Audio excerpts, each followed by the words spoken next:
Hey guys, tonight we're diving headfirst into a topic so utterly mundane, so profoundly unthrilling, that it just might be the perfect lullaby. The oddly specific, often bewildering, and sometimes downright draconian laws governing sleep in colonial America. You're bundled in scratchy wool, perhaps sharing a bed with several family members, or even a stranger, because that was just life. The scent of wood smoke hangs heavy in the air, mingling with damp earth and something vaguely unidentifiable from the stew pot. Outside, the sounds are different, not the distant hum of traffic or the electronic chirp of your phone, but the rustle of leaves, the distant bay of a dog, maybe the creak of a wagon wheel on a muddy track. And as you try to drift off, a nagging thought might enter your mind. Am I even allowed to be asleep right now? Or more precisely, am I sleeping correctly, according to the colonial powers that be? Because back then, even your unconscious hours weren't entirely your own. If you lived in certain places, under certain rules, you might find yourself in hot water simply for snoozing too much, or not enough, or at the wrong time, or, heaven forbid, in the wrong place. You probably wouldn't survive a single week trying to get your 8 hours in under these conditions.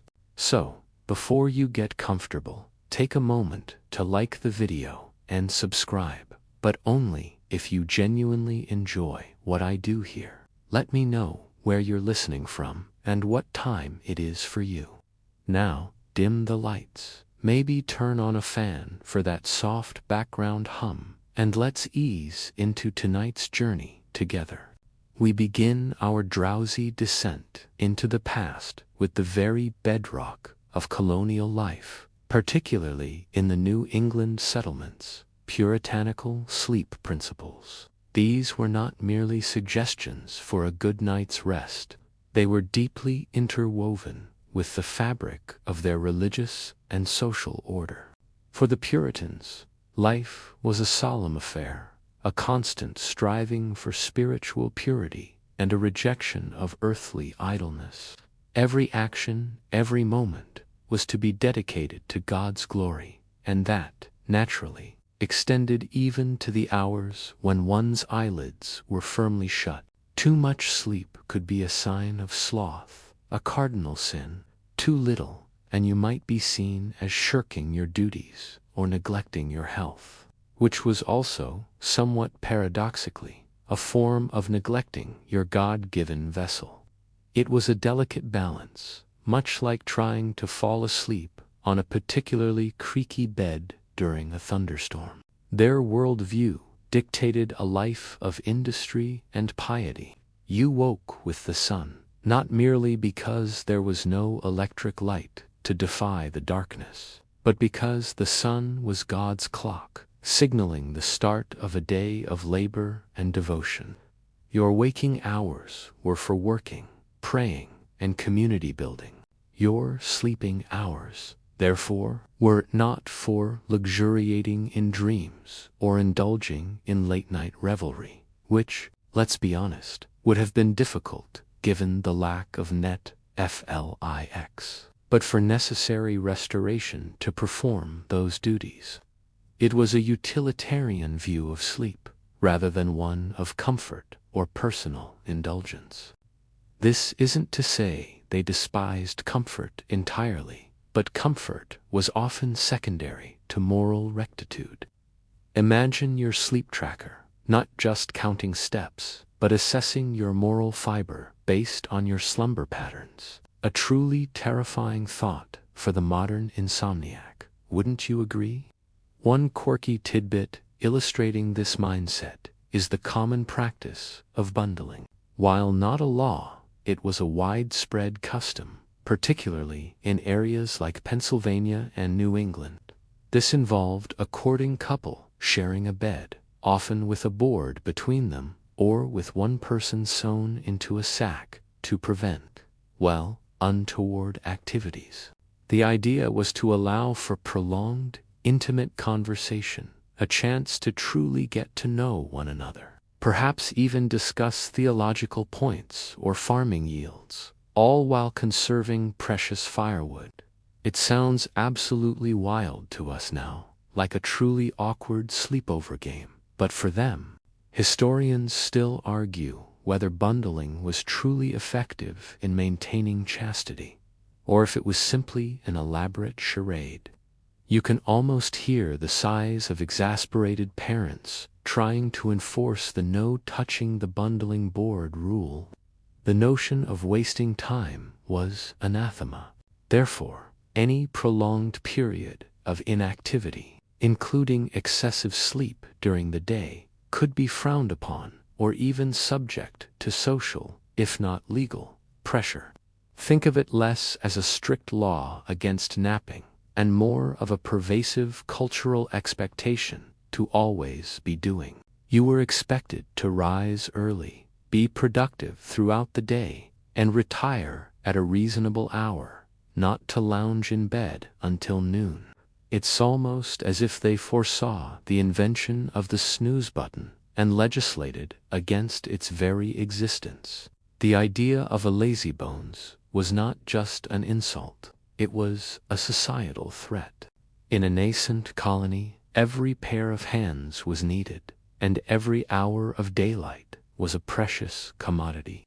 To sleep away those hours was to shirk your responsibility to the community and, by extension, to God.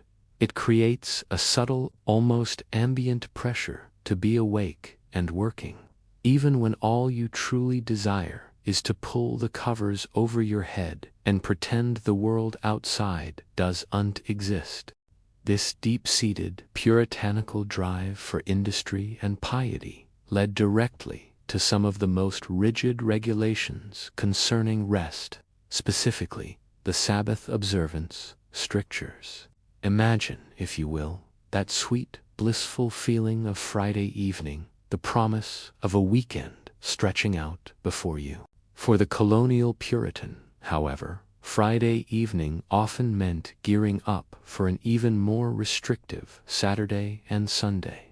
The Sabbath, the Lord's Day, was not a day for leisure, as we might conceive it, but a day of strict religious observance, and that meant virtually no work, no worldly pursuits, and certainly no frivolous activities that might disturb the solemnity of the day. You weren't just encouraged to attend church, you were commanded to, and every other moment of the day was meticulously regulated. You couldn't do any servile work. This meant no plowing fields, no mending fences, no chopping wood, no cooking elaborate meals. If you were a merchant, your shop remained shuttered. If you were a blacksmith, your forge lay cold. The very concept of earning a living, of engaging in any form of commerce, was utterly forbidden. This extended to personal chores, you wouldn't be doing laundry, mending clothes, or even sweeping your home with any great vigor.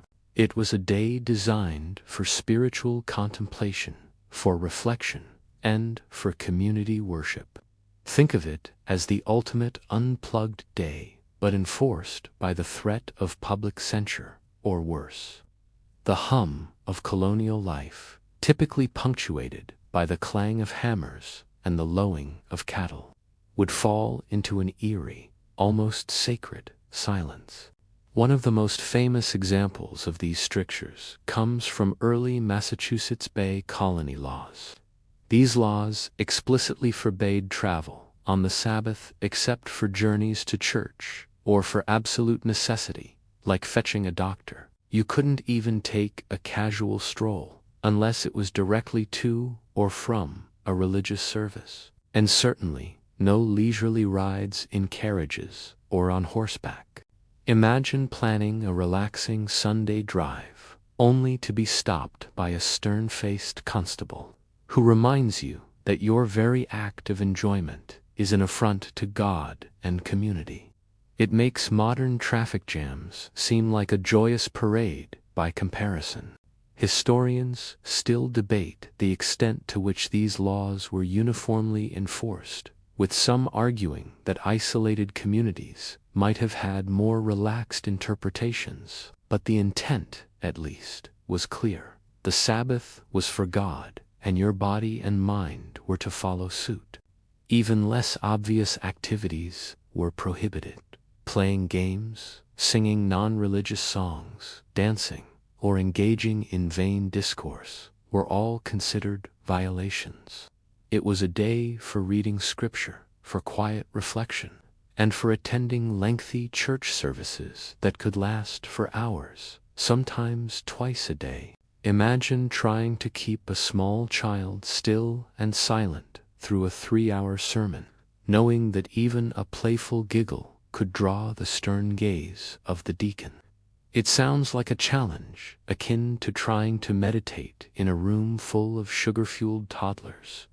The penalties for violating Sabbath laws varied, but they could be quite severe, ranging from fines and public humiliation to, in extreme or repeated cases, whipping or imprisonment.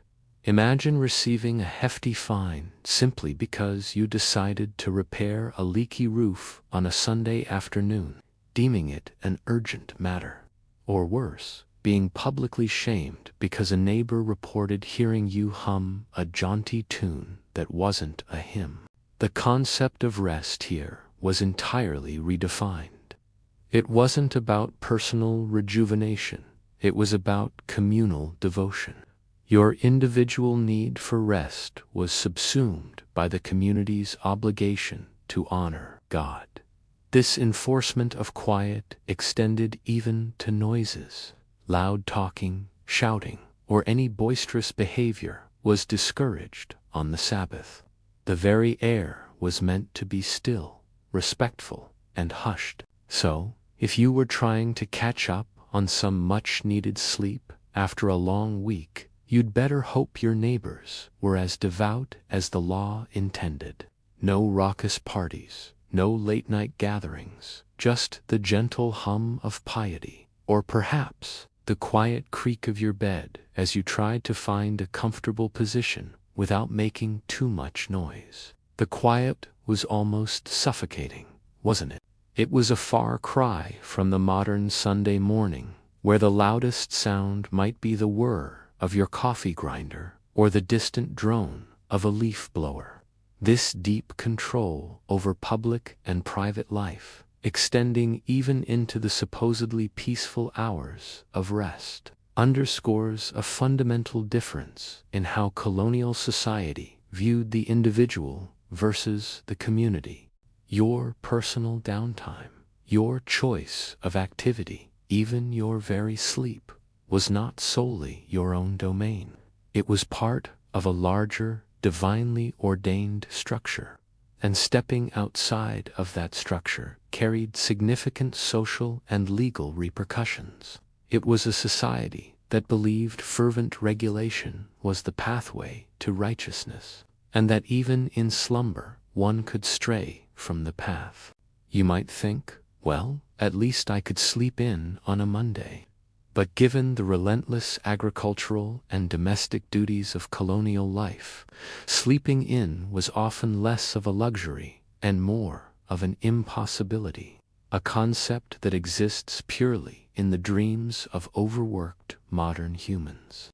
Building upon the rigid framework of Sabbath observance, the colonial authorities also imposed strict curfew and evening drills, deeply impacting the rhythm of life and, by extension, sleep patterns. Imagine the sun dipping below the horizon, painting the sky in hues of orange and purple. For us, this signals the possibility of winding down, perhaps enjoying a quiet evening at home, or maybe even stepping out for a bit of social fun. For you, as a colonial resident, the fading light brought with it a different kind of obligation, the imminent sound of the curfew bell. This wasn't just a suggestion, it was an official decree, a heavy hand guiding you indoors. These curfews, often enforced by the sounding of a bell, drum, or horn, typically signaled the time after which all inhabitants, especially strangers or those without legitimate business, were expected to be off the streets and inside their homes. The rationale was multifaceted. Firstly, it was about maintaining public order and safety in a time before widespread street lighting or organized police forces. Dark streets were ripe for mischief, theft, or worse. Sending everyone indoors reduced opportunities for such activities. Secondly, it was an extension of that moral oversight we discussed, a way to prevent illicit gatherings, drinking, or any behavior deemed unseemly after dark. It was the ultimate nothing good happens after midnight rule, except often it was more like nothing good happens after 9 p.m. The exact hour of curfew varied by settlement and by season, but it was generally early by modern standards, often between 8 p.m. and 10 p.m. Once the bell tolled, the streets were supposed to empty. If you were caught outside without a legitimate reason, and I'm just enjoying the crisp evening air, certainly would uncut it. You could face questioning, a fine, or even a night in the watchhouse. Imagine hurrying home, perhaps with a half-finished conversation lingering in the air, the urgent clang of the bell quickening your pace. It was a tangible reminder that your personal liberty, even in the pursuit of a quiet evening stroll, was circumscribed by communal rules. Beyond just a general curfew, many towns had specific evening drills or watch duties that citizens were expected to perform. These were not military exercises in the modern sense, but rather the duty of patrolling the streets, ensuring the peace, and looking out for fires or other dangers. All able-bodied men were often required to take turns on these night watches. So, while your neighbors were hopefully tucked in bed, you might find yourself trudging through the dimly lit streets, a lantern swinging at your side, listening intently for any suspicious sounds. This drastically impacted sleep, transforming a potential 8-hour stretch into fragmented slumber, interrupted by a shift of duty. This sounds a bit like an incredibly inconvenient subscription service, doesn't it? Sign up for citizenship, get mandatory night shifts. One quirky tidbit about these patrols is how they were sometimes armed. It wasn't just about deterring petty crime. In many colonial settlements, particularly on the frontier, there was a very real fear of attacks from Native American tribes or even foreign enemies. So, your neighborhood watch might have been carrying muskets. This adds a whole new layer of intensity to what we might consider a sleepy evening stroll. Historians still argue about the effectiveness of these citizen watches versus more professionalized guards. But their existence undeniably shaped the nocturnal landscape. You were not just trying to sleep. You were sleeping within a framework of constant vigilance.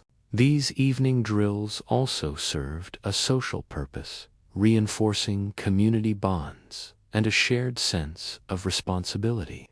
You were literally watching out for your neighbors. But for those on duty, it meant sacrificing precious sleep. Imagine you've worked a long, arduous day in the fields or at your trade, and then, just as you're starting to feel the sweet pull of sleep, it's your turn for the watch. You pull on your coat, grab your lantern, and step out into the cold night air, leaving your warm bed behind. It's a testament to the community-centric, often harsh, realities of colonial life. Your individual desire for unbroken sleep was often secondary to the collective need for security. The lack of artificial light meant that most activities naturally wound down with the sun.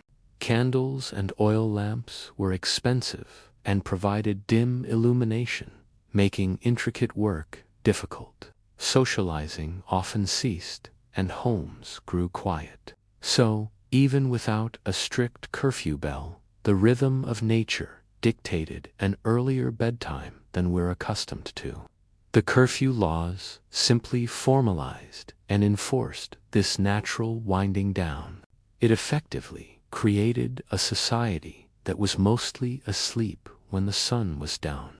A stark contrast to our 24/7 world, where city lights blur the lines between day and night. You didn't scroll on your phone in bed. You probably just listened to the crickets and the occasional distant hoot of an owl, hoping your watch shift wasn't due for another few hours.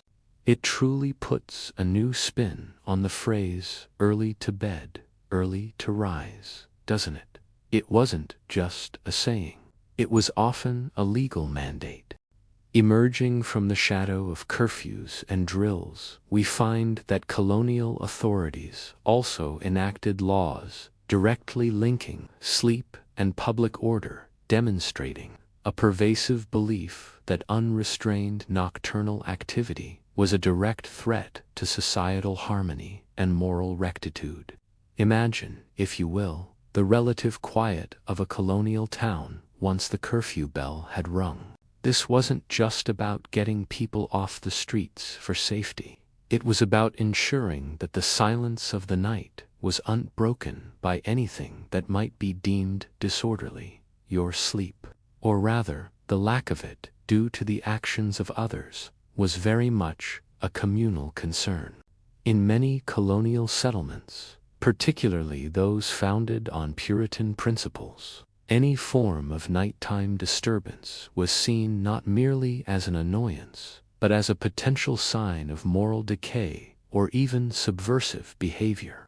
Loud singing, boisterous laughter, or even public arguments after a certain hour could be seen as offenses.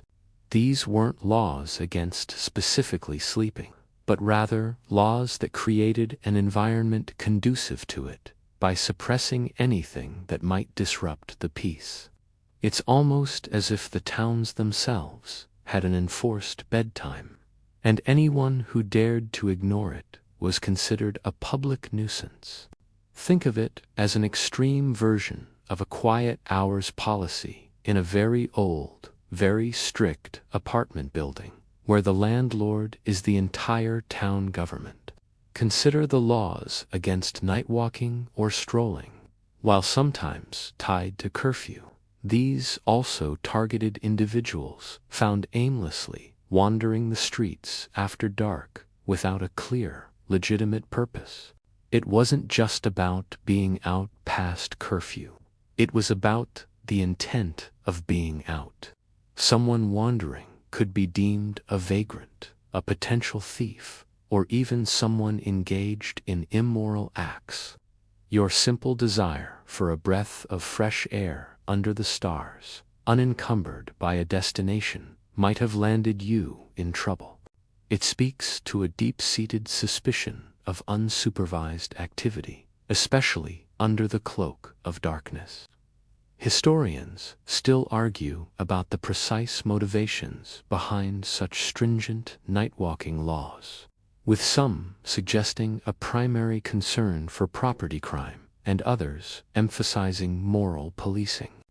One quirky tidbit comes from early New York, where regulations were put in place to control the behavior of slaves, but implicitly also affected public order during nighttime hours. Slaves were often forbidden from congregating after dark, or from being off their owner's property without a pass. While primarily a measure of control, this also served to maintain a quiet, orderly night for the white populace. It's a chilling reminder of the intersection of public order with deeply ingrained social hierarchies. Imagine trying to sneak out for a clandestine meeting, knowing that the very act of walking silently could be interpreted as a sign of wrongdoing, not just by the authorities, but by any passing neighbor. Beyond specific laws, the community itself acted as a powerful enforcer of these quiet hours.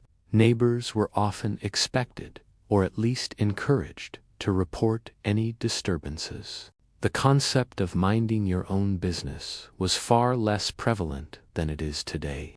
You lived in a tightly knit community where everyone knew everyone else's business, and often felt it was their moral obligation to intervene or report. This meant that even if a formal law wasn't on the books for a specific noise, social pressure could be just as potent. It's like living in a perpetual HOA meeting, where every sneeze after 10 p.m. is a potential agenda item. The emphasis on public order also stemmed from practical concerns. Fire. In towns built predominantly of wood, a single spark could quickly engulf an entire settlement. Nighttime activities, especially those involving alcohol or open flames, posed an enormous risk. Laws against excessive drinking, loitering, and even carrying untended lanterns could therefore be seen as public safety measures designed to protect the community from disaster. So, while you might feel the urge to sneak out for a late-night chat, the very real fear of accidentally burning down your neighbor's house and your own was a tangible deterrent. Ultimately, these laws and social expectations shaped a colonial night that was generally quiet, still, and conducive to sleep, provided you adhered to the rules. The hours of darkness were for rest, for reflection, and for the necessary restoration of the body to prepare for another day of labor and piety. Any deviation from this norm was viewed with suspicion, not just as a personal failing, but as a breach of the communal peace. You weren't just going to sleep, you were participating in the collective quietude, a silent agreement to let the town slumber undisturbed, a collective exhalation before the next day's efforts. And woe betide anyone who decided to practice their fife playing at midnight.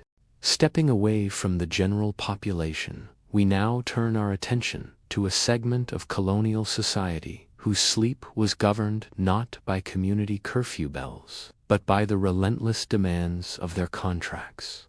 Indentured servitude. Sleep. Imagine, for a moment, that you are not a free individual, but someone who has signed away years of your life, typically 4 to 7 in exchange for passage to the new world. You arrive, perhaps hopeful, perhaps desperate, only to find that your every waking moment is now dictated by a master.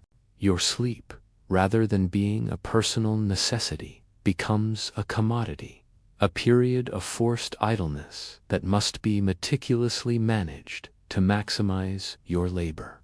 Indentured servitude was a widespread practice in the colonies, particularly in the Chesapeake Bay region, where the demand for labor on tobacco plantations was insatiable.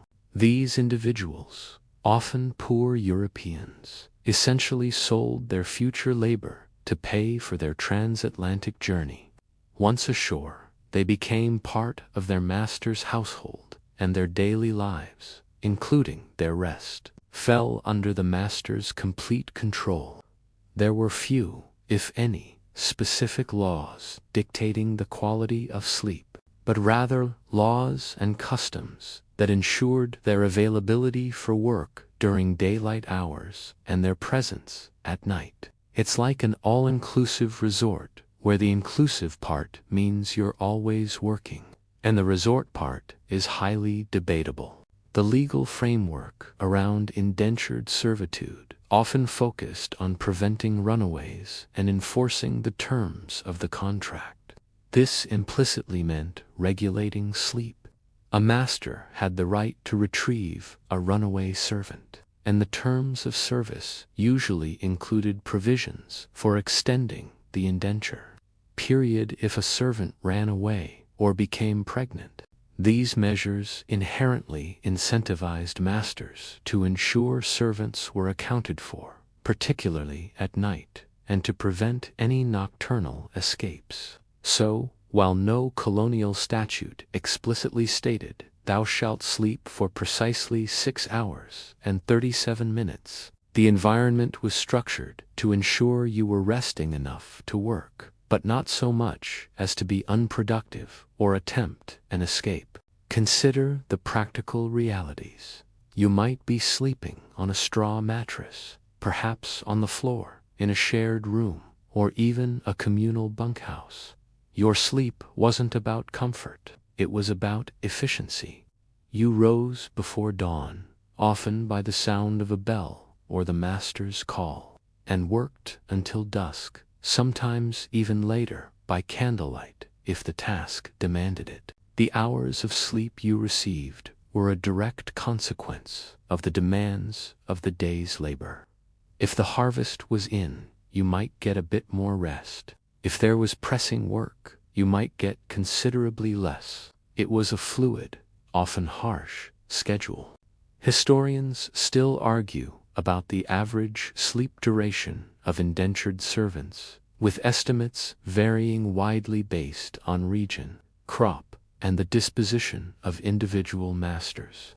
One quirky tidbit reveals the desperate measures some servants took to gain a moment's rest, feigning illness. While masters had an economic incentive to keep their servants healthy, they also had a strong incentive to prevent malingering. So, if you woke up feeling genuinely unwell, you might still be expected to perform light duties. Faking a cough or a headache was a risky gamble, potentially leading to punishment if discovered. It adds a layer of theatrical performance to the simple act of trying to get some extra shut-eye. You had to be a convincing actor, even in your misery. The legal mechanisms that governed indentured servants also protected masters from what was considered wasteful behavior. This included actions that might impede their productivity, and certainly excessive sleep could fall under that umbrella. While difficult to prove, a servant consistently sleeping in or taking unauthorized naps could be seen as a breach of contract, leading to extended service or even physical punishment. You weren't just obligated to work, you were obligated to be ready to work, and that meant managing your own rest within the master's purview. It's like living under a perpetual performance review where your energy levels are constantly under scrutiny. The contrast between the free colonist, constrained by community values, and the indentured servant, bound by a contract, is stark when it comes to sleep. For the free colonist, their sleep was largely their own, as long as it didn't disrupt public order or defy Sabbath laws. For the indentured servant, every hour of rest was implicitly or explicitly permitted by their master. You were property for a time, and your body, including its need for sleep, was merely a tool for labor. It was a system that, while offering a path to the new world, extracted a heavy toll, often measured in the sheer exhaustion of daily life. The quiet hum of the night, for many indentured servants, was not a peaceful invitation to dreams, but merely a temporary reprieve before another demanding day under the watchful eye of their master. You might finally close your eyes, only to dread the rooster's crow or the master's booming voice, signaling the start of another unending colonial day. While indentured servitude presented its own set of rigid rules regarding sleep, a far more brutal and pervasive system, chattel slavery, involved the deliberate and systemic denial of sleep as a tool of control for enslaved people. Imagine a life where your days are filled with unrelenting, back-breaking labor under the scorching sun or in the damp, freezing cold, and your nights offer little respite. This wasn't merely a matter of informal oversight. It was a calculated strategy, woven into the very fabric of the institution.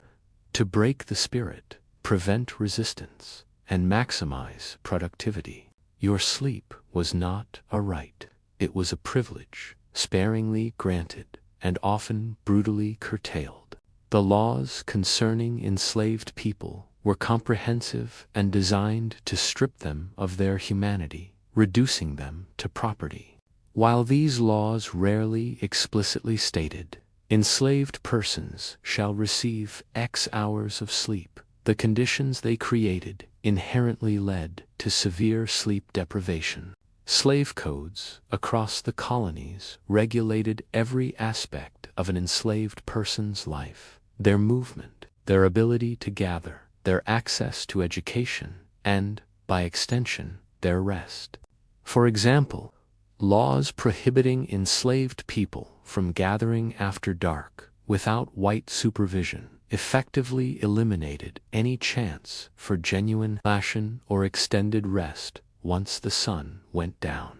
If you were caught meeting with others, even for a moment of quiet companionship, the punishment could be severe, further eroding any opportunity for peaceful sleep. The primary mechanism for sleep deprivation was the sheer intensity and length of the workday.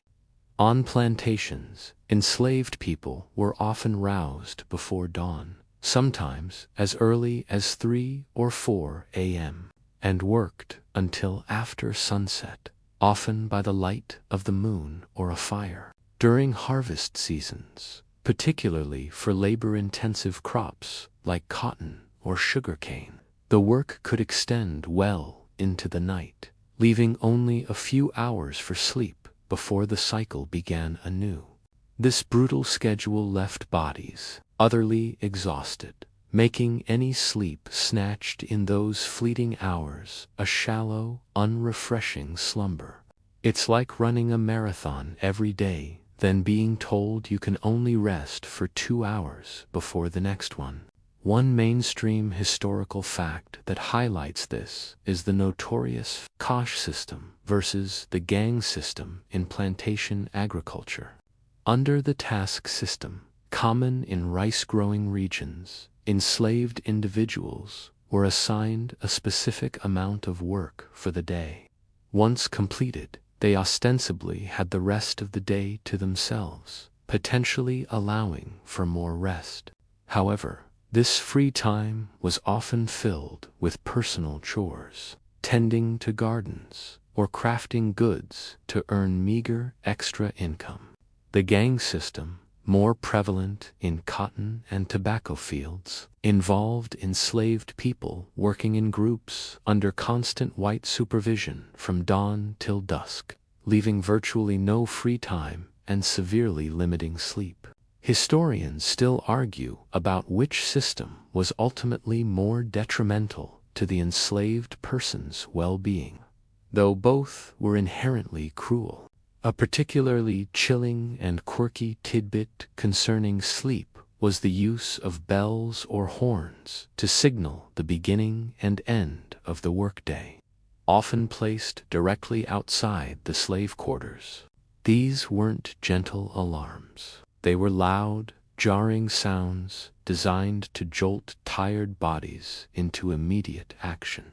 Imagine finally drifting off after a grueling day, only for a piercing horn to rip you awake just a few hours later, signaling the start of another identical nightmare. It was a constant, auditory reminder of perpetual bondage, ensuring that even in the deepest sleep, you were never truly free. Beyond the physical demands, the constant threat of violence, sale, or separation from family created immense psychological stress, further disrupting sleep. You might finally lay down, only for your mind to race with anxieties about tomorrow's punishments, the welfare of a child, or the possibility of being sold away. This mental anguish turned the quiet of the night not into a sanctuary, but often into a period of restless rumination. The sleep you did get was often fragmented, punctuated by nightmares, or so deep from exhaustion it offered little true restoration. Furthermore, enslaved people were often denied proper bedding or shelter. Many slept on dirt floors, on thin straw mats, or on rudimentary bunks in cramped, poorly ventilated cabins. The lack of comfort, combined with infestations of insects and the chill of winter nights, made genuine, restful sleep almost impossible. It's a testament to the resilience of the human spirit that any rest was achieved at all under such inhumane conditions. Your environment itself was designed to thwart any attempt at comfort or peace, even in slumber. Thus, the system of slavery didn't just impose odd laws about sleep, it systematically dismantled the very possibility of restorative sleep. The denial of adequate rest was a foundational element of control, a silent, insidious weapon that broke down physical and mental resistance, ensuring compliance through sheer exhaustion. The silence of the night, for enslaved people, was rarely an invitation to dreams, but rather a brief, often interrupted, pause in a waking nightmare. Moving from the harrowing conditions of forced labor, we now turn our gaze to a different aspect of colonial life, where sleep intersected with formal regulations, innkeeping, and lodging rules. Imagine, after a long, dusty journey by horse or on foot, the welcome sight of an inn sign creaking gently in the breeze. For the weary colonial traveler, or even a local seeking respite, the inn was often the only place offering warmth, food, and, crucially, a bed. But these establishments weren't simply free-for-alls where you could crash anywhere. They were often subject to surprisingly specific rules and expectations about how sleep and lodging were managed. Colonial inns, taverns, and ordinaries were not just places to drink. They were vital community hubs, serving as post offices, general stores, courtrooms, and, of course, accommodation.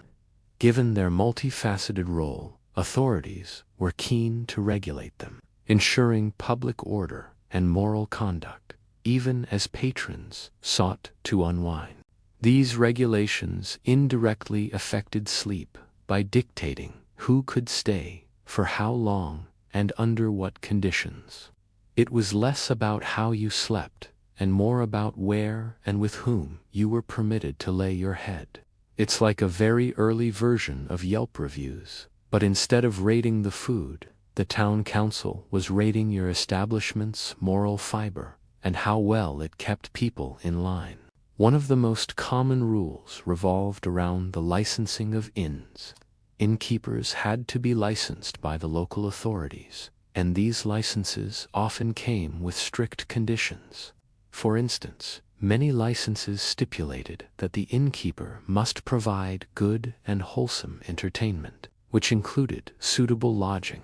This meant maintaining a basic standard of cleanliness and providing beds for travelers.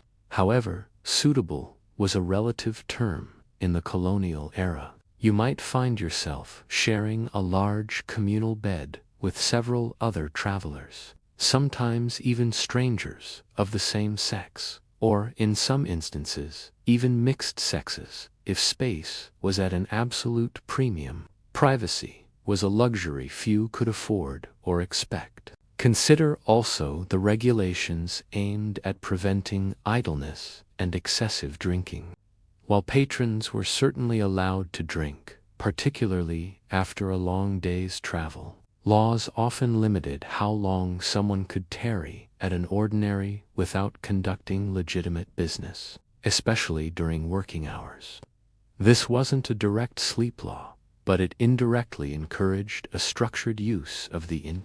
You were there to eat, drink, and sleep, then move on or return to your duties. Loitering was frowned upon. So, if you were hoping for a long, lazy line after a night of revelry, the innkeeper might politely, or not so politely, suggest it was time to move along, lest they fall afoul of the authorities for fostering a den of idleness. One quirky tidbit about colonial etiquette, which would certainly impact your sleep experience, was the expectation that travelers would share beds. It wasn't uncommon for an inn to have a few large beds, sometimes called truckle beds or bunk beds, in a common room, where multiple guests would sleep side by side. The concept of a private room with a single bed was rare and expensive. Imagine being gently nudged awake by the restless leg of a complete stranger, or perhaps a particularly robust snorer echoing through the room. Historians still argue whether this was purely due to space constraints, or also a remnant of communal sleeping traditions from Europe. Either way, your chances of undisturbed sleep were probably quite low, and your personal bubble practically non-existent. Furthermore, colonial laws often regulated who could be served and housed. Innkeepers were sometimes forbidden from serving or housing disorderly persons, vagrants, or slaves without permission. This meant that if you were deemed undesirable by the local authorities, finding a place to rest your head could be nearly impossible. Your very status could dictate whether you were allowed the basic comfort of a bed for the night. It highlights how deeply intertwined social standing and legal restrictions were with even the most fundamental human needs, like sleep. These rules created a semi-controlled environment within the inn. While it offered a temporary escape from the elements and the rigors of travel, it was not a haven for unbridled relaxation. The innkeeper, under threat of losing their license, was effectively an extension of the town's moral and legal authority, ensuring that even in your weary slumber, you conformed to societal expectations. The soft glow of the fireplace, the murmur of distant voices, the scent of stale ale and wood smoke. These were the sensory details of colonial sleep. And through it all, the knowledge that even here, under a borrowed roof, your rest was subject to the watchful eye of the community and its laws. It reminds you that even centuries ago, before online reviews and booking apps, there were still unspoken rules about getting a good night's rest in public. Shifting from the regulated repose of inns, we now delve into an area where sleep, or rather the lack of productive activity, intersected with severe legal consequences, punishments for idleness. Imagine a society where simply existing without a visible means of support or a demonstrable purpose could lead you into serious trouble. Colonial authorities, particularly in the more densely settled areas, held a deep suspicion of vagrancy and idleness, viewing it not just as a personal failing, but as a direct threat to the established social order. Your ability to justify your waking hours, and implicitly your sleeping habits, was crucial. Or you might find your rest disturbed by the very long arm of the law. These laws weren't directly about how much you slept, but rather about the absence of productive labor. If you were found to be without employment, wandering from town to town, or simply living idly, you could be deemed a vagrant or a sturdy beggar. This was not merely a derogatory term. It was a legal status that carried harsh penalties. The rationale was simple. In nascent colonies, where every hand was needed for survival and growth, anyone not contributing was seen as a drain on resources and a potential source of crime or disorder. It's like a perpetual job interview where your very freedom depends on proving you're gainfully employed, or at least actively seeking employment. The punishments for idleness were often severe and designed to either compel labor or remove the problem from the community. You could be whipped, placed in the stocks, or even sent to a workhouse, a correctional facility where vagrants were forced into hard labor. In some cases, particularly in the southern colonies, a vagrant could even be bound out as an indentured servant, essentially forced into servitude for a period of time. Imagine being roused from a roadside nap, only to be told you're now obligated to work for a stranger for the next few years. It makes a bad Monday morning feel positively delightful by comparison.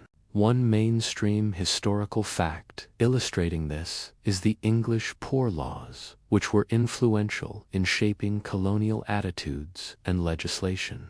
These laws distinguished between the deserving poor and the undeserving poor. Colonial laws largely adopted this distinction, with the undeserving poor being the primary target of vagrancy statutes. So, if you were healthy but out of work, your sleep might be interpreted as a sign of sloth, not simply rest. A quirky tidbit related to this is the concept of warning out. Many towns had laws allowing them to warn out newcomers who seemed likely to become a public charge or who were suspected of idleness. This meant they were officially notified to leave the town within a certain period or face legal repercussions. While not a direct punishment for sleep, imagine trying to find a place to rest your head when every town you entered gave you an official notice to depart. It creates a perpetual state of homelessness and unrest, actively preventing you from finding stable ground to lay down roots, or indeed to lay down at all. Historians still argue about the effectiveness of warning out laws in truly preventing pauperism versus simply shifting the burden to neighboring towns. These laws created a profound pressure to always be seen as productive.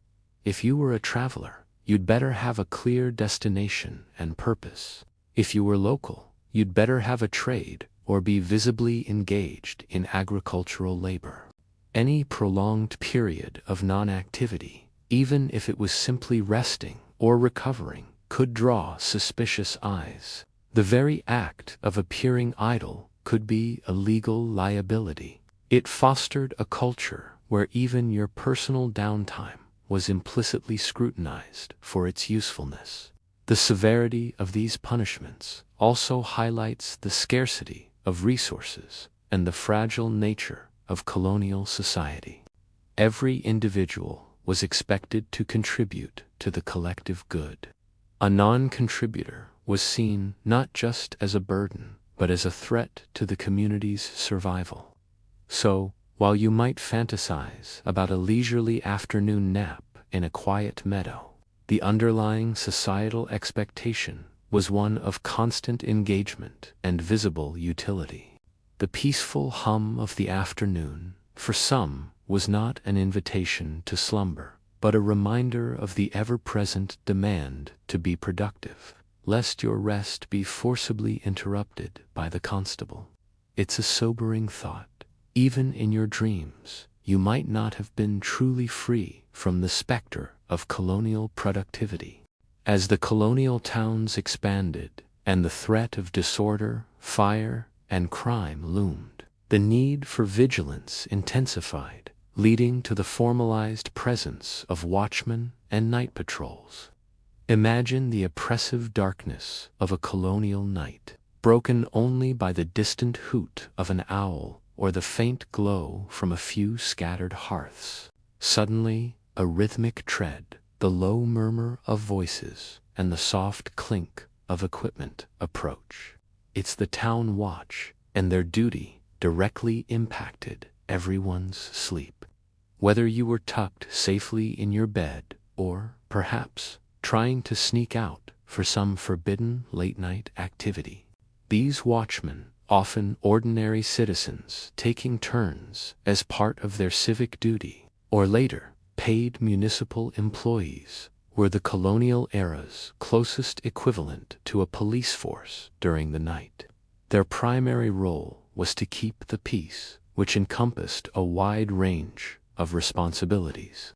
They looked out for fires, as discussed earlier, but also for thieves, unruly drunkards, and anyone else who might be disturbing the quiet order of the sleeping town.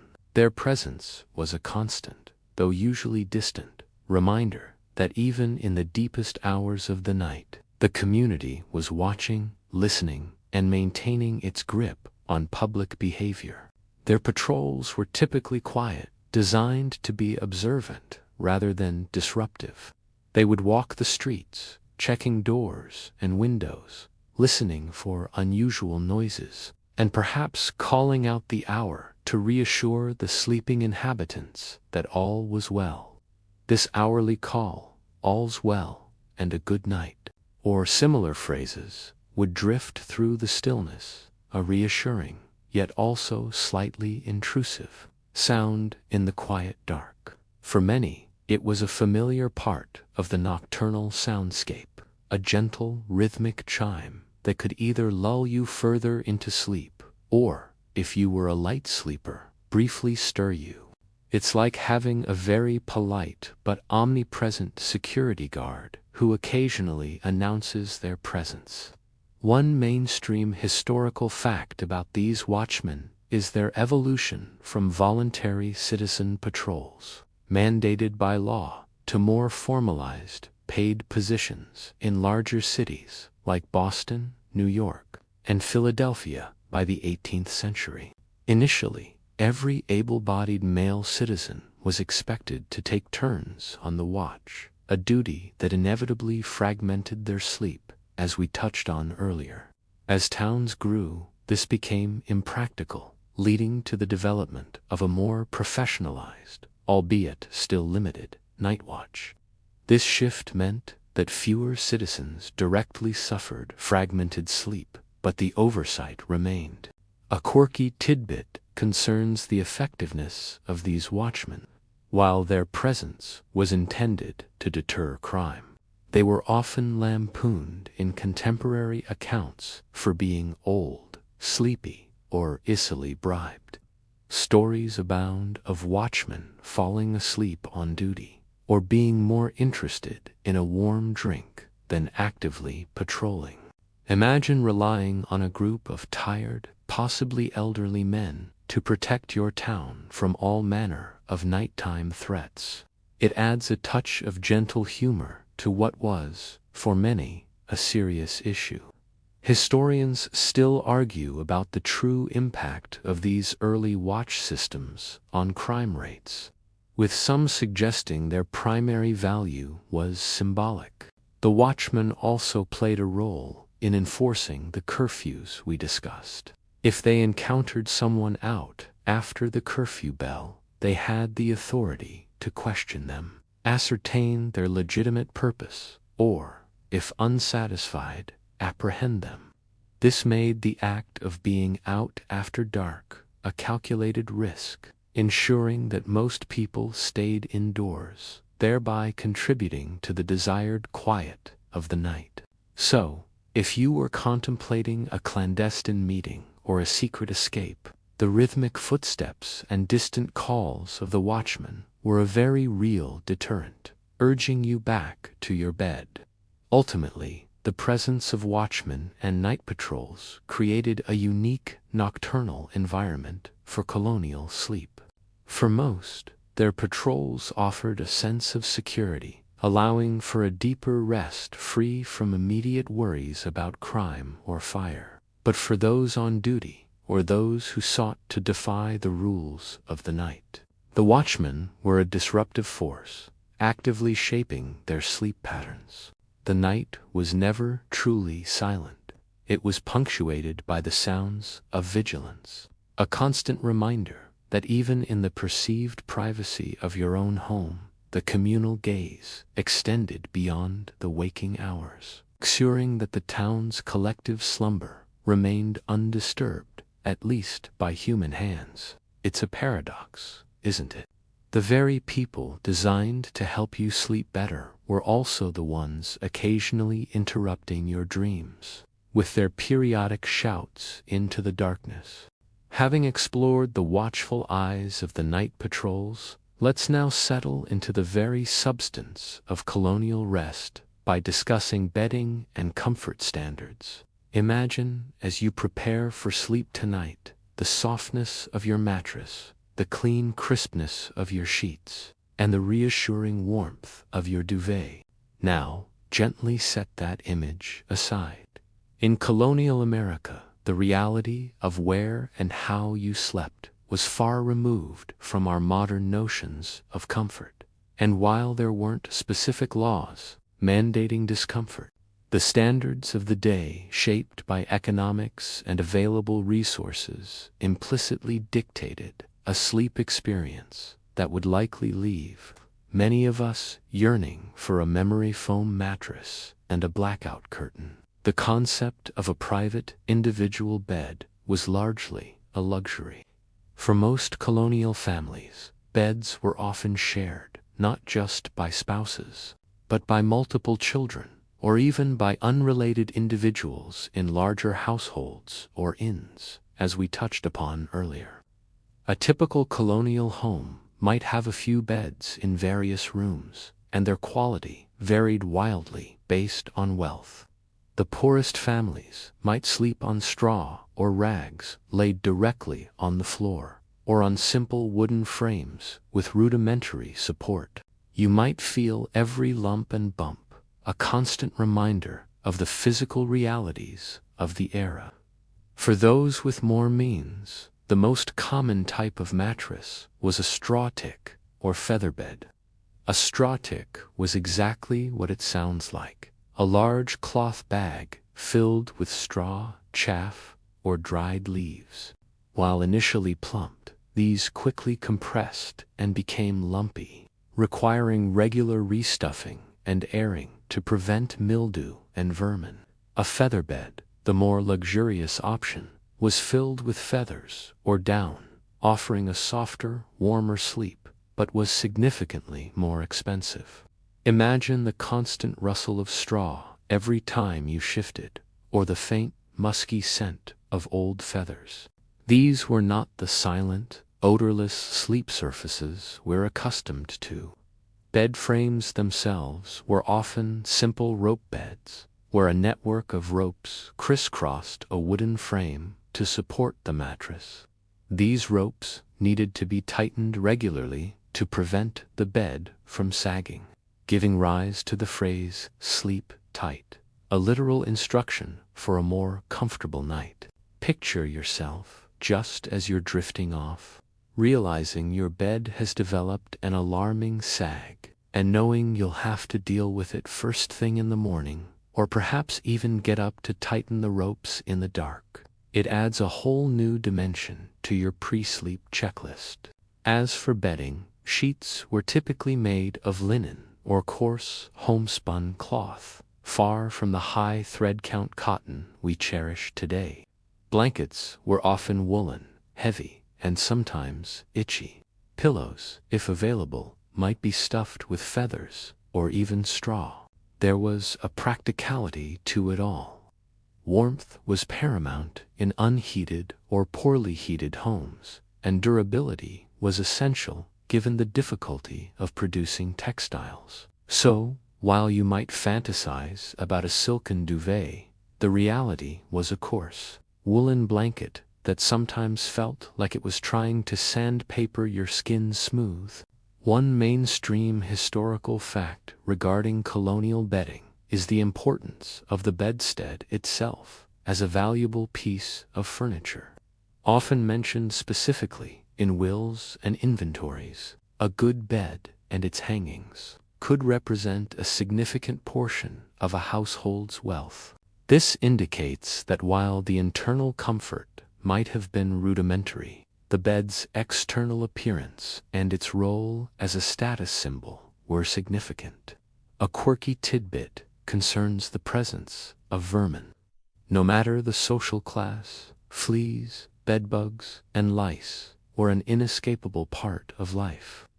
colonial homes were not sealed environments, and sanitation was rudimentary by modern standards. Imagine settling into bed only to feel the distinct itch of unseen creatures, or to wake up with numerous fresh bites. While not a law, the reality of pest infestations was a constant, unwelcome companion to colonial sleep. Historians still argue about the precise impact of such widespread infestations on public health and overall sleep quality.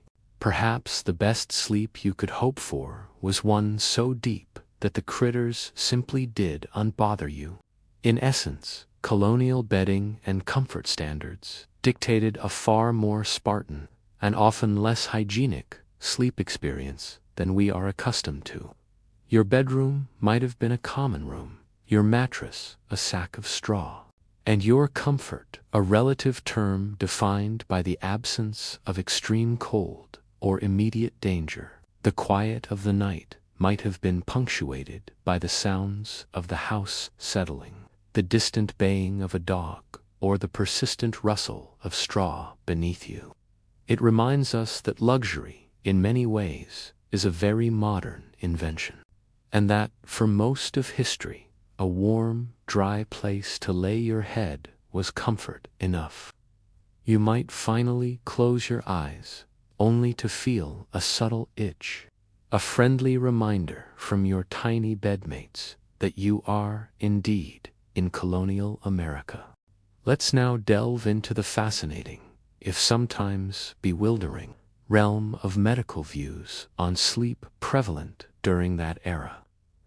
Imagine yourself living in a time when the inner workings of the human body were still largely a mystery, and scientific understanding was mingled with ancient theories and folk remedies. There weren't explicit laws enforcing medical sleep theories, but these views profoundly shaped societal expectations and personal practices surrounding rest, influencing everything from daily routines to how illnesses were understood. Health was believed to be a state of balance among these humors, and illness resulted from an imbalance.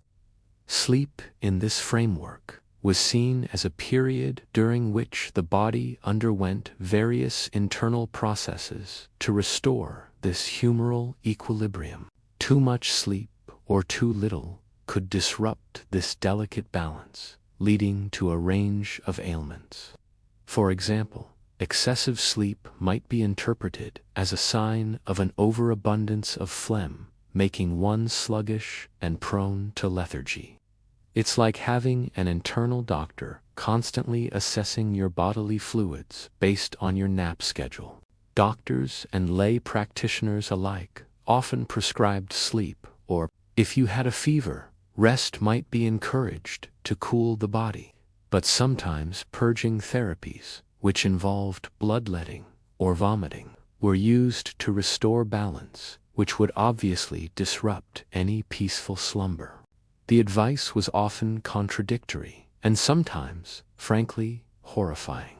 One mainstream historical fact is the widespread use of opiates, such as laudanum. While not a sleep law, the societal acceptance and medical endorsement of such powerful sedatives highlight the challenges of managing discomfort and promoting rest in an era without modern pharmaceuticals. Imagine receiving a bottle of laudanum for a bad cough and simply pouring yourself a spoonful to drift off. It was a common, if dangerous, part of colonial self-medication. Some physicians advised against sleeping on one's back, believing it could lead to nightmares or even apoplexy. Sleeping on one side, particularly the right side, was sometimes recommended, as it was thought to aid digestion and prevent vapors from rising to the head. Imagine trying to fall asleep, consciously trying to maintain a specific, medically approved sleeping position, lest you invite some unpleasant bodily imbalance. Historians still argue about the precise origins and prevalence of these specific sleep position recommendations. These were unseen exhalations from the stomach or other organs believed to rise to the brain and cause a variety of complaints, including disturbed sleep, nightmares, or even madness, which in turn was believed to promote better sleep. So, your pre-sleep snack might have been scrutinized not for its calorie count, but for its potential to produce ill-fated vapors. It sounds a bit like an ancient, more dangerous version of worrying about indigestion before bed, constantly being assessed through the lens of humoral imbalances and unseen internal processes. The quiet of your colonial bedroom, therefore, might have been accompanied by a mental checklist of your humors, your recent diet, and your sleeping position, all in the hopes of achieving that elusive, medically sanctioned night of restorative slumber. You might drift off, knowing that your very dreams were being analyzed by the unseen forces of your own colonial physiology. Following on from the often convoluted medical theories, let's explore how sleep and mental health were understood in colonial times. Imagine a world without psychiatric wards, without therapy, without the nuanced language we now use to describe states of mind.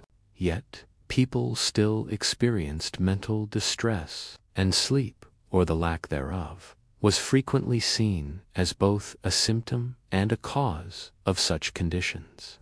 While there were no formal laws regarding mental health and sleep, societal beliefs and practices implicitly shaped how these issues were addressed, often with a blend of superstition, nascent medical understanding, and desperate practicality. In colonial thought, extreme forms of mental illness were often attributed to supernatural causes, such as demonic possession, or to physical ailments, like an imbalance of the aforementioned humors. Disturbed sleep, insomnia, nightmares, or restless slumber was frequently considered a strong indicator of a troubled mind, whether due to spiritual affliction or physiological disarray. If you found yourself unable to sleep night after night, it wasn't just an inconvenience. It could be a terrifying sign that something deeper was profoundly wrong. It's like having your sleep patterns double as a grim diagnostic tool, far less comforting than a sleep tracking app. For instance, melancholy, a common term for what we might now call depression, was closely associated with sleep disturbances. A melancholic person might be described as suffering from excessive drowsiness during the day, or, conversely, from persistent insomnia at night. The recommended treatments often included attempts to regulate the patient's routine, which naturally included their sleep. You might be advised to take long walks, consume specific herbal remedies, or even undergo bloodletting, all with the aim of restoring the balance that would, hopefully, bring about restful sleep and mental clarity.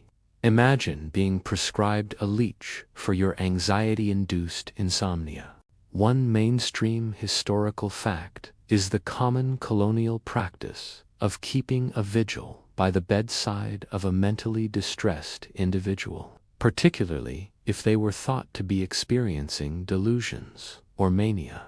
This was partly for safety, to prevent the person from harming themselves or others, but also to monitor their sleep, believing that changes in sleep patterns were crucial indicators of their condition's progression.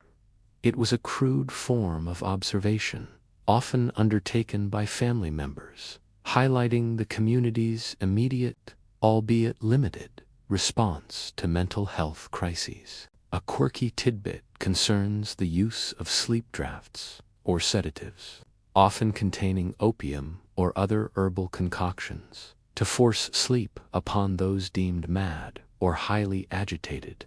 The goal was less about genuine therapeutic sleep and more about control and calming a disturbed individual, often to prevent them from causing disruption.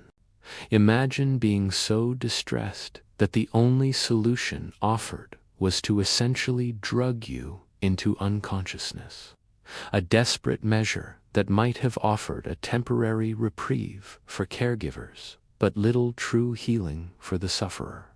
Historians still argue about the ethical implications of such practices and their long-term effects on colonial patients.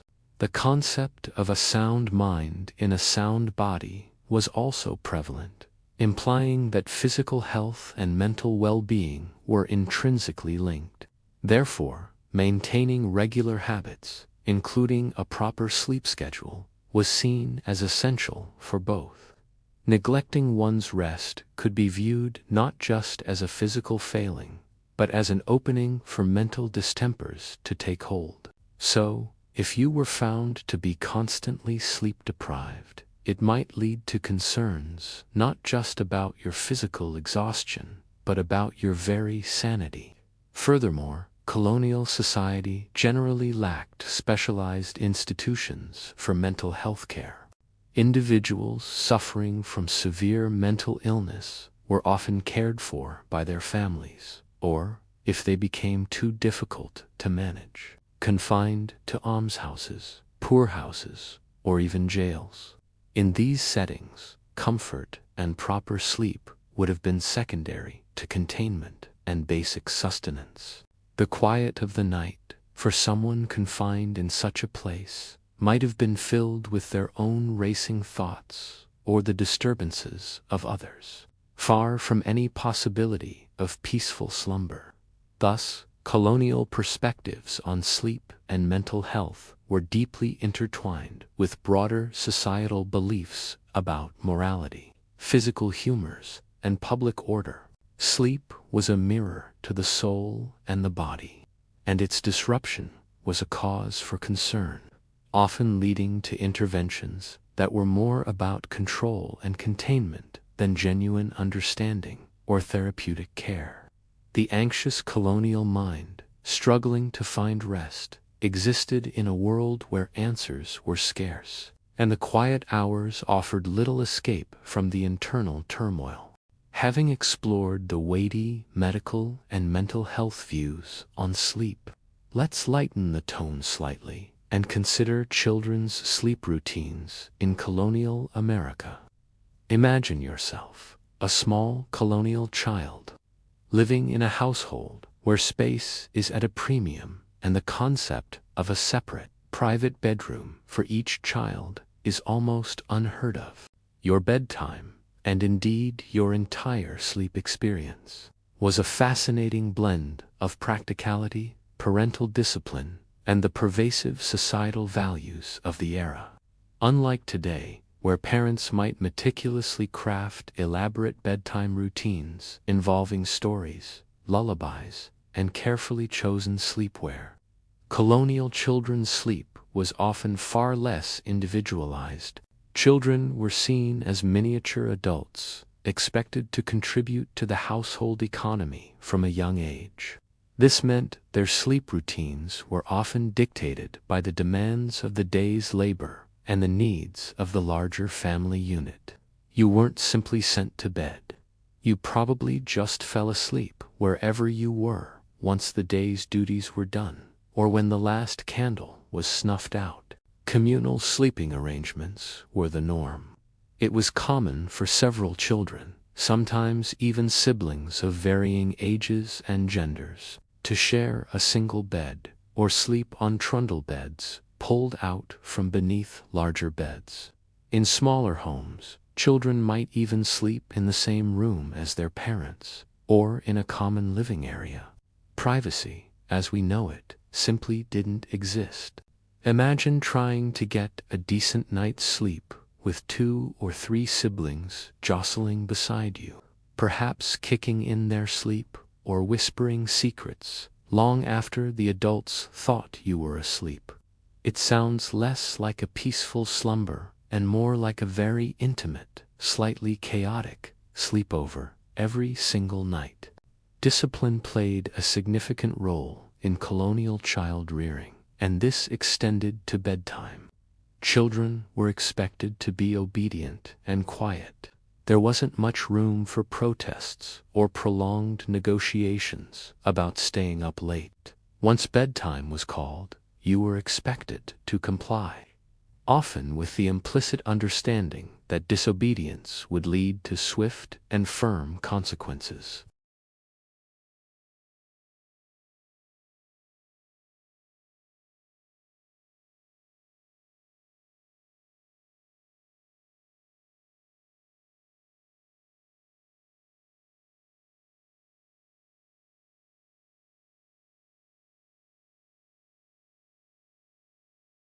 For instance, by age 4 or 5, children were often tasked with simple duties like carrying water, gathering firewood, or helping with younger siblings.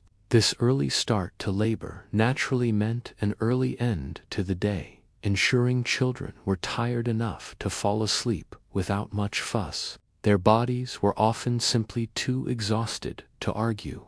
A quirky tidbit is the use of cradle boards, or swaddling for infants, which was believed to promote good posture and facilitate sleep.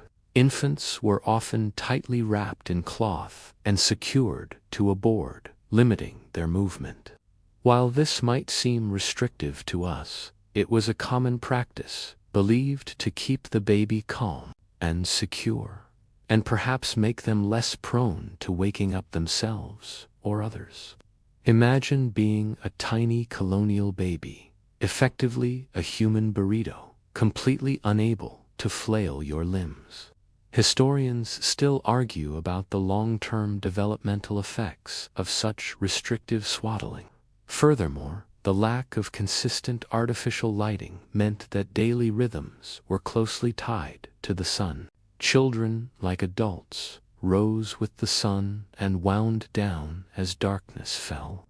There were no bright overhead lights to extend playtime or homework. This natural cadence likely made the transition to sleep more straightforward, driven by the body's own internal clock. The quiet of the evening, once the day's activities ceased, was a natural invitation to slumber, unbroken by the hum of electronics or the glow of screens. Ultimately, children's sleep routines in colonial America were a reflection of a society that prioritized practicality, community, and discipline. Sleep was not seen as a personalized luxury, but as a necessary component for health and readiness to contribute to the family and community. The quiet hum of the colonial night for a child might have been filled with the gentle breathing of siblings, the distant sounds of the homestead, and the comforting, if sometimes stifling, presence of shared warmth.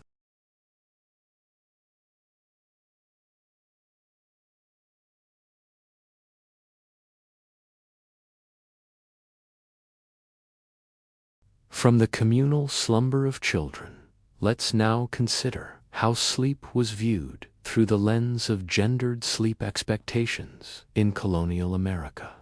Imagine a society where roles were rigidly defined, where a woman's sphere was primarily the home, and a man's was often the public realm of work and governance.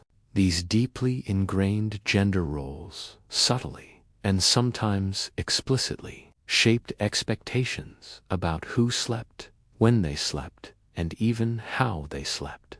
While there weren't specific laws stating women must sleep X hours more than men, the societal pressures and practical realities created distinct, often unwritten, rules for rest. For colonial women, particularly married women, sleep was often a precious commodity, frequently interrupted and rarely luxurious. Their days were filled with relentless domestic duties, cooking over an open fire, spinning and weaving cloth, making candles and soap, tending to gardens, and most significantly, bearing and raising numerous children.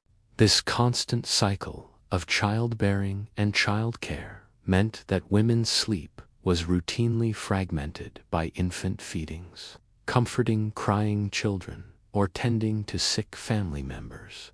Your night was not truly your own. It was a series of responsibilities, punctuated by brief periods of rest. It's like being on call 24/7 with no relief shift. Men, on the other hand, while performing arduous labor in fields or trades, often had a more distinct separation between their working hours and their rest.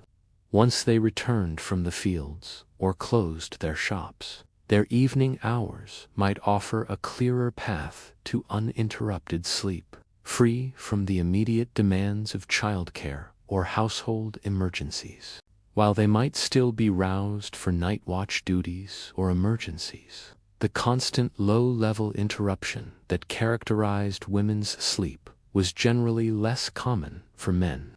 This isn't to say men didn't work hard, but the nature of their work often allowed for a more consistent, albeit still early, bedtime. One mainstream historical fact that highlights this disparity is the high maternal and infant mortality rates in colonial times. Constant pregnancies and childbirth, coupled with the relentless physical demands of daily life, took a severe toll on women's bodies, making restorative sleep even more crucial, yet often unattainable.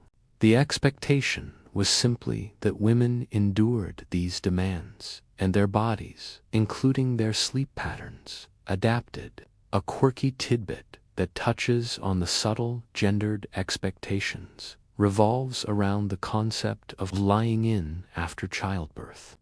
While this was a period of recovery for new mothers, often lasting for several weeks, it was also a time when female relatives and neighbors would assist with household duties and childcare, allowing the mother some much-needed, though still often interrupted rest.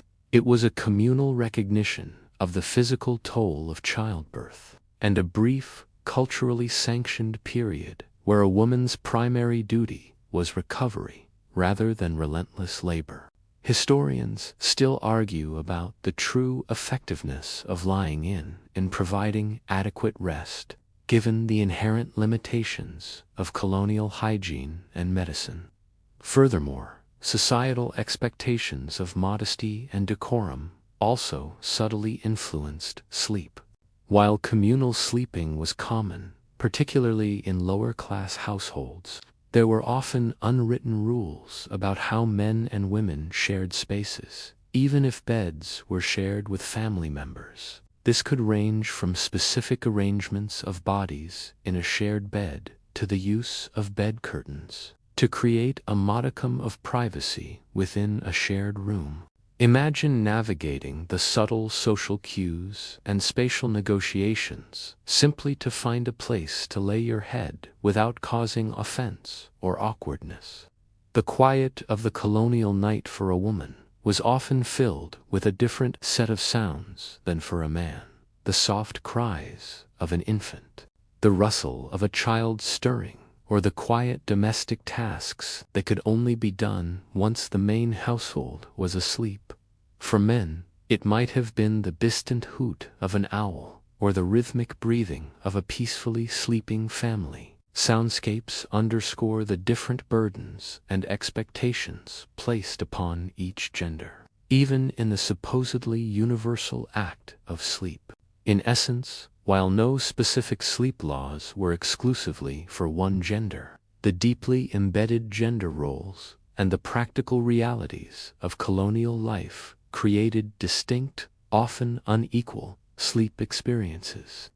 Women's sleep was frequently sacrificed at the altar of domestic duty and child rearing, while men, though certainly not without their own arduous labors, often had a more straightforward path to rest.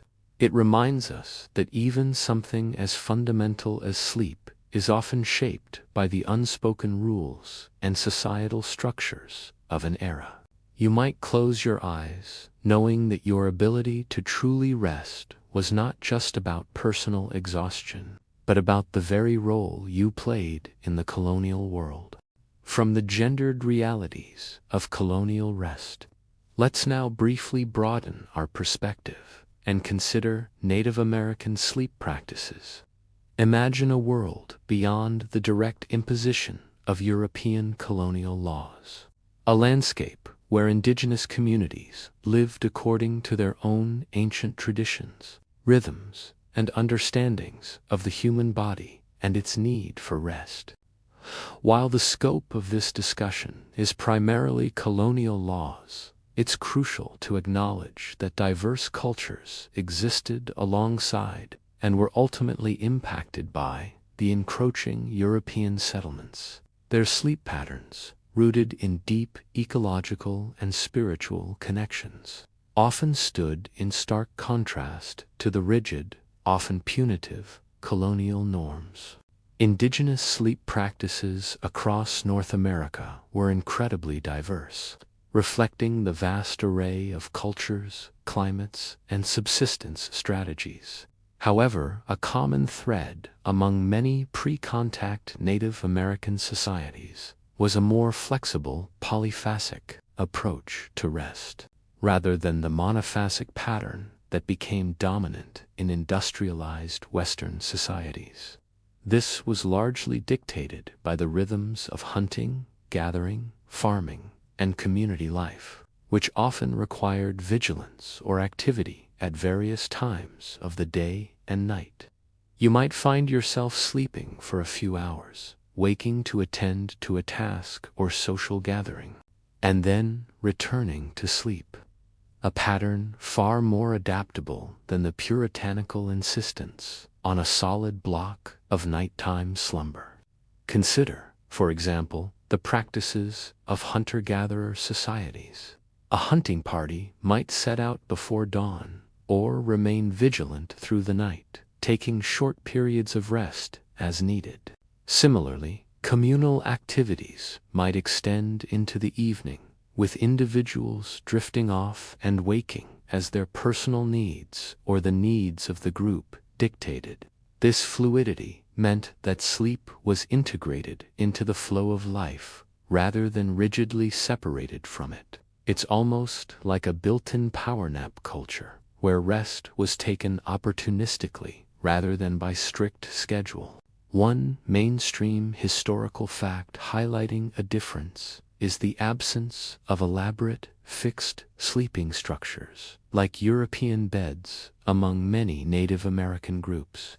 Instead, individuals might sleep on animal hides or woven mats directly on the ground, often around a central fire for warmth and protection.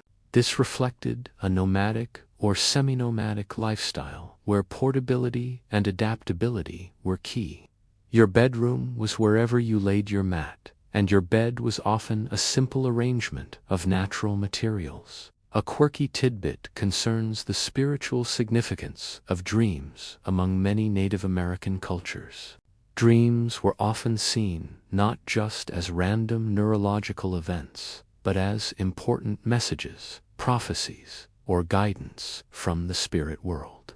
Therefore, the act of dreaming itself held cultural importance, and practices might exist around remembering and interpreting dreams, rather than simply dismissing them as fleeting nighttime phenomena. Imagine waking up and immediately recounting your dreams, believing they hold vital information for your community's well-being or your own personal journey. Historians still debate the extent to which dream interpretation rituals influenced daily life and decision-making in various tribes. Furthermore, the concept of privacy in sleep, as understood by Europeans, was often less pronounced. Communal living in longhouses, tipis, or other shared dwellings meant that individuals slept in close proximity, accustomed to the sounds and movements of others. The quiet of the night was a shared experience, not an individual pursuit, and sounds were likely interpreted differently, not as disturbances to be suppressed by law. but as natural components of communal existence. As European colonization advanced, these indigenous sleep practices inevitably clashed with colonial norms. The imposition of European labor systems, the displacement from ancestral lands, and the disruption of traditional ways of life often forced Native Americans into work patterns that were alien and detrimental to their traditional rhythms of rest. The very concept of idle time, punishable by colonial law, was antithetical to some indigenous approaches to leisure and rest. So, while colonial laws didn't directly govern Native American sleep, their impact was profound through forced assimilation and the destruction of traditional lifeways. The flexible, deeply connected sleep patterns of indigenous peoples stood as a quiet counterpoint to the rigid, rule-bound slumber of the colonists, a reminder that how we rest is often a reflection of our deepest cultural values and our relationship with the world around us. You might close your eyes and imagine a different kind of quiet, one where the whispers of the wind and the crackle of a shared fire were the only sounds, and your dreams were considered sacred messages. Having briefly dipped into the distinct sleep practices of Native American communities, let's now consider how the very environment shaped colonial rest. Seasonal sleep adaptations. Imagine living in a time without central heating or air conditioning, where the temperature inside your home was often only marginally different from the temperature outside. Your sleep patterns, far from being a consistent 8-hour block, were deeply influenced by the ebb and flow of the seasons, adapting not to law, but to the undeniable dictates of nature. The rhythm of colonial life, especially in agrarian communities, was inextricably linked to the agricultural calendar. In the warm, long days of summer, work began at dawn and stretched well into the evening. The demand for labor was intense, from planting to harvesting. This often meant fewer hours of sleep during the peak season, as every available moment of daylight was utilized. You might find yourself rising with the first faint hint of light, your body aching from the previous day's exertions, and falling into bed long after the sun had fully set, hoping for a few hours of deep, restorative rest before the demanding cycle began anew. Conversely, the cold, dark, and often harsh winters brought a natural slowdown. With fewer daylight hours and the impossibility of many outdoor agricultural tasks, colonial families often engaged in more indoor activities like spinning, weaving, mending tools, or tending livestock. This period, often called the dead of winter, frequently allowed for longer periods of sleep. It was a time for bodies to recover, to conserve energy, and perhaps even to enter a subtle form of what some historians refer to as seasonal hibernation. You might find yourself naturally drifting off earlier in the evening and waking later in the morning, taking advantage of the extended darkness to catch up on much-needed rest. It's like having your personal sleep schedule dictated by the global energy crisis. Only the energy is sunlight. One mainstream historical fact that underscores this seasonal variation is the colonial reliance on natural light. Candles and oil lamps were expensive and provided poor illumination, making it impractical and costly to extend the workday significantly into the dark hours. Therefore, activities naturally ceased with the sunset, leading to earlier bedtimes in winter and later ones in summer. This wasn't a law, but an economic and practical reality that profoundly shaped when and how long people slept. A quirky tidbit related to this is the concept of first sleep and second sleep, particularly during winter months. Before the advent of artificial lighting, it was common in pre-industrial societies for people to go to bed shortly after dusk, sleep for a few hours, wake for an hour or two, and then return to bed for a second sleep until dawn. This segmented sleep pattern was likely more common in the darker, colder months, when there was less productive work to do after dark. Imagine waking in the middle of the night, feeling perfectly refreshed for a bit, then calmly drifting back off. Historians still argue about the exact prevalence of segmented sleep in colonial America versus continuous sleep, but evidence suggests it was a recognized pattern. The challenges of keeping warm in unheated homes also influenced sleep. People would often huddle together for warmth, sharing beds, or sleeping close to the fireplace. This practical need for warmth could override any desire for individual space, particularly on frigid winter nights. So, your sleep wasn't just about personal comfort. It was a communal strategy for survival against the cold. Ultimately, colonial sleep was not a static, culturally imposed pattern, but a dynamic response to the environment.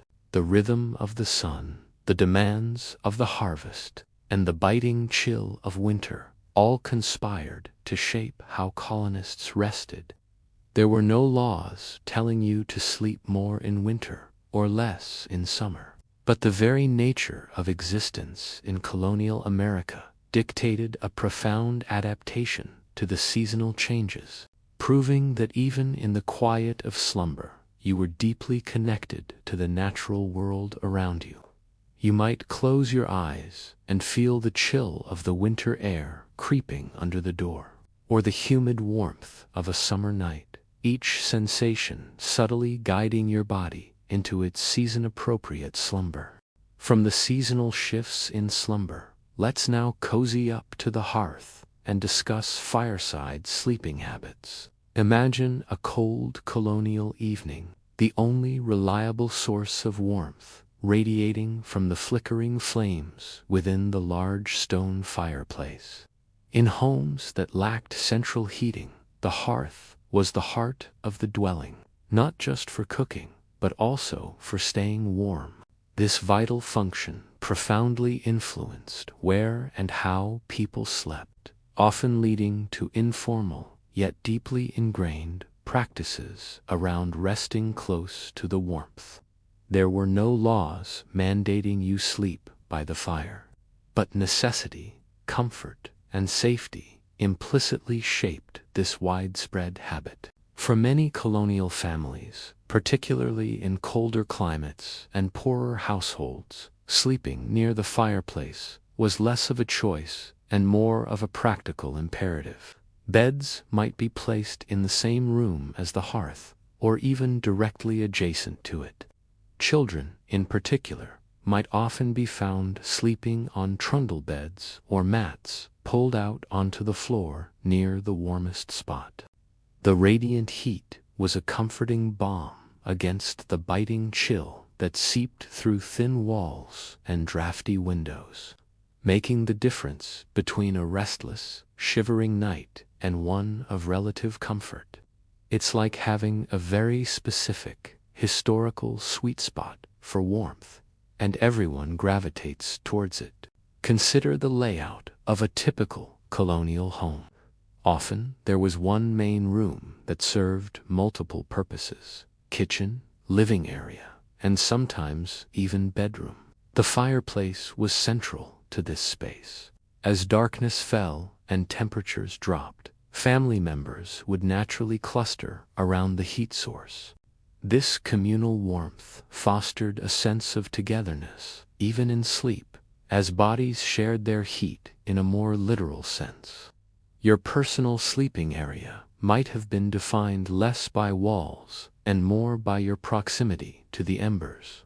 One mainstream historical fact regarding colonial housing is the construction of large walk-in fireplaces designed not just for cooking, but also for maximizing heat distribution.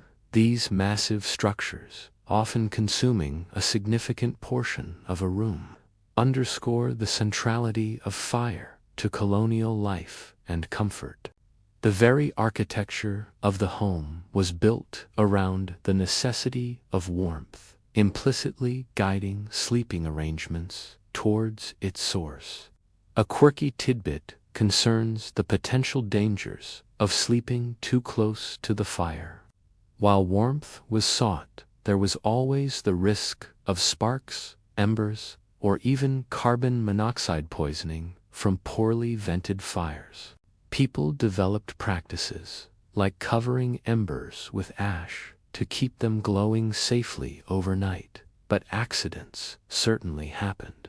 Imagine drifting off, enjoying the warmth, but with a subtle, subconscious awareness of the flickering danger nearby. Historians still debate the true prevalence of fire-related incidents during sleep in colonial homes. It adds a peculiar edge to the concept of cozy slumber. Furthermore, the sounds and smells of the fire were an intrinsic part of the colonial sleep experience. The crackle of burning wood, the soft hiss of embers, the gentle scent of wood smoke, these would have been the natural ambient sounds and aromas of the night. For us, these might be niche ASMR tracks. For them, it was simply the backdrop to their nightly rest. It's a sensory experience far removed from the quiet hum of a modern bedroom, punctuated only by the occasional digital notification. The practice of fireside sleeping also meant that the transition into and out of sleep was often less abrupt. You'd drift off by the diminishing light and warmth of the embers, and wake as the fire needed rekindling or as the first rays of dawn brought new light. There was a gentle, natural ebb and flow to rest, dictated by the rhythm of the fire and the sun. Your sleep was, in a very tangible way, intertwined with the survival mechanisms of your colonial home. You might close your eyes to the sight of dancing flames, feeling the soothing warmth on your face, and let the quiet crackle of the wood lead you into a truly ancestral slumber. Having explored the intimate warmth of fireside sleeping, let's now consider the broader social reality of communal sleeping arrangements in colonial America. Imagine a time when personal space, as we conceive it today, was an almost alien concept. In most colonial households, sleeping wasn't a solitary pursuit behind a closed door. It was a deeply communal activity, a shared experience born of necessity, social custom, and economic reality. While there weren't laws enforcing communal sleep, the prevailing norms meant your rest was rarely, if ever, a private affair. The primary driver behind communal sleeping was simple economics and the size of colonial homes. Housing was often small and multifunctional. A single room might serve as the kitchen, living area, and sleeping quarters for an entire family. Bedrooms, when they existed as separate spaces, often contained multiple beds, or were large enough to accommodate several individuals on pallets or trundle beds pulled out at night. Space was at a premium, and every inch was utilized. You might find yourself sharing a bed with siblings, parents, or even hired hands or apprentices living in the household. It's like a never-ending slumber party, but without the snacks or the giggling. This practice extended beyond immediate family. In inns, as we've discussed, travelers commonly shared beds with strangers. In larger households, servants, apprentices, and even extended family members would often sleep in close proximity, sometimes in communal dormitories or shared attics. The concept of a guest room as a private sanctuary was largely a modern invention. If you were visiting, you'd likely be offered a spot in a shared bed or on a floor pallet, a testament to colonial hospitality blended with practicality. One mainstream historical fact illustrating this is the construction of beds themselves. Many colonial beds were designed to be large, often double or even triple-sized by modern standards, explicitly to accommodate multiple sleepers. The very furniture of the era reflected the communal nature of rest, built for sharing rather than individual occupancy. A quirky tidbit that reveals the fluidity of these arrangements is the often cited practice of hotbedding, where individuals who worked different shifts or hours would share the same bed but at different times. As one person woke and left for work, another would take their place in the still warm sheets. This practice, while practical for maximizing space and warmth, certainly meant your sleep environment was constantly shifting, and you might always feel the residual warmth of the previous occupant. Historians still debate how widespread and socially accepted hotbedding truly was outside of specific economic contexts. The sounds of communal sleeping would have been ever present. The gentle breathing of others, the occasional snore, the rustle of straw, mattresses, the creak of bed ropes, or the soft murmur of conversations held in hushed tones after the main lights were out. Silence, in the complete sense, was likely rare. You were accustomed to sleeping through a cacophony of gentle human sounds, a stark contrast to our modern desire for absolute quiet in our bedrooms. Furthermore, communal sleeping also served a social and emotional function. In a world with limited privacy and constant demands, the shared warmth and presence of others during sleep could offer a sense of security and companionship. It reinforced family bonds and community ties, even as it erased individual boundaries. The dark of the night, for many, was less frightening when shared with familiar breathing bodies nearby. In essence, communal sleeping arrangements were a fundamental aspect of colonial life, profoundly shaping the sleep experience. Your rest was intertwined with the presence of others, a constant reminder of the collective nature of existence in early America. You didn't just sleep, you slept with your community, your family, your fellow travelers, sharing warmth, air, and the silent moments between waking and dreaming. You might close your eyes, feeling the gentle presence of others beside you, their soft breathing a familiar lullaby in the quiet, shared darkness. Moving beyond the shared warmth of communal beds, let's trace a fascinating, yet often overlooked, societal evolution. The evolving bedroom. Imagine, for a moment, a steady, almost imperceptible shift over decades, even centuries, in how people conceived of and organized their sleeping spaces. In colonial America, the bedroom, as we understand it, a private sanctuary dedicated solely to sleep, was a rare luxury. Over time, however, driven by changing social norms, increasing affluence, and a developing sense of individualism, the concept of a dedicated, private space for rest began to emerge. There were no direct laws mandating this evolution, but the changes in architectural design and social expectations implicitly shaped where you were expected to lay your head. In the earliest colonial settlements, particularly among the lower and middling classes, homes typically consisted of one or two main rooms. As we've discussed, these spaces were multifunctional. Cooking, eating, socializing, and sleeping all occurred in the same communal area. Beds, if they were more than simple pallets, were often placed in the main living space, perhaps behind a curtain for a sliver of privacy, but still very much part of the household's active life. Your slumber was an observable fact of daily life, not a hidden ritual. It's like living in a studio apartment, but with far more people and less effective heating. As the 18th century progressed and colonial society became more stratified and prosperous, particularly in urban centers, a shift began to occur.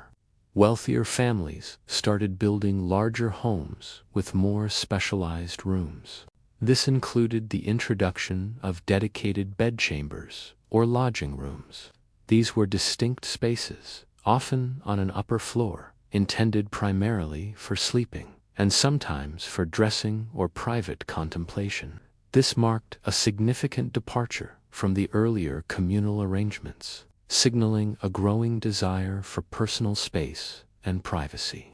One mainstream historical fact that illustrates this evolution is the increasing appearance of separate bedchambers in architectural plans and probate inventories from the mid to late 18th century. Before this, the hall or the parlor might be listed as containing beds, indicating their dual purpose. The emergence of specific bedroom designations in records reflects a tangible change in domestic architecture and the function of space within the home. A quirky tidbit that captures this transition is the continued use of daybeds or lying chairs in parlors even as separate bedrooms emerged. These pieces of furniture allowed for naps or comfortable reclining in a semi-public space, suggesting that while dedicated, sleep areas were developing, the habit of resting in communal rooms persisted, perhaps as a holdover from earlier customs or simply for convenience during daylight hours. It's almost as if society could unquite give up the idea of a quick power nap in the living room, even when a proper bedroom was available. Historians still argue about the precise social and psychological impact of this gradual shift from communal to private sleeping. The development of the private bedroom was also tied to changing notions of modesty and social status. As society became more refined, the idea of exposing one's personal habits, including sleep, to the constant view of others became less desirable, particularly for the upper classes. A private bedchamber allowed for a greater sense of decorum and offered a space where individuals could retreat from the demands of public life. This evolving sense of privacy extended beyond just sleep, influencing bathing, dressing, and other personal activities. Furthermore, the growing availability of cheaper, artificial lighting, like whale oil lamps and eventually candles produced more efficiently, also contributed to this shift. While still not as bright as modern lighting, it allowed for activities to extend later into the night without requiring everyone to be in the same firelit room. This subtly encouraged people to retreat to their own spaces.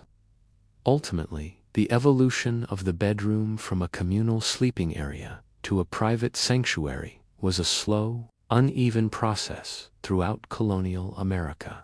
It reflected broader societal changes, increasing wealth, a growing emphasis on privacy and individualism, and a gradual refinement of social customs. Your ability to retreat to a truly private bedroom for sleep was a subtle marker of your place in a changing society, a quiet indication that the demands of communal living were slowly, steadily giving way to the comforts of personal space.